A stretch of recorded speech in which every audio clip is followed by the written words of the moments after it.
امام صادق فرمود تعجب بکنم از 4 دسته از مردم که تو گرفتاری و مشکلات پناه نمیبرن به 4 تا ذکر. امام صادق میخواد 4 تا ذکر بده. امام صادق نه فلان عارف و فلان کس. 4 تا ذکر. تو خوف و ترس و اضطراب و استرس حسبنا الله و نعم الوکیل.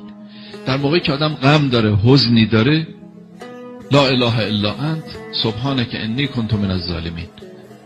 اونجایی که آدم میترسه دورش بزنن، فریبش بدن، و افوض امری الی الله ان الله بصیر بالعباد.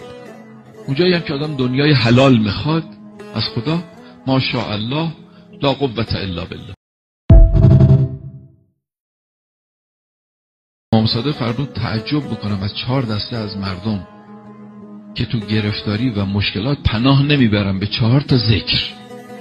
امام صادق میخواد 4 تا ذکر بده. امام صادق نه فلان عارف و فلان کس. 4 تا ذکر.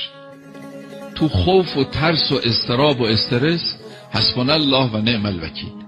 در موقعی که آدم غم داره، حزنی داره، لا اله الا انت سبحانک انی کنت من الظالمین.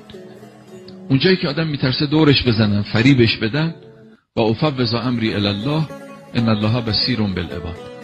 اونجایی هم که آدم دنیای حلال میخواد از خدا، ماشاء الله لا قوة الا بالله.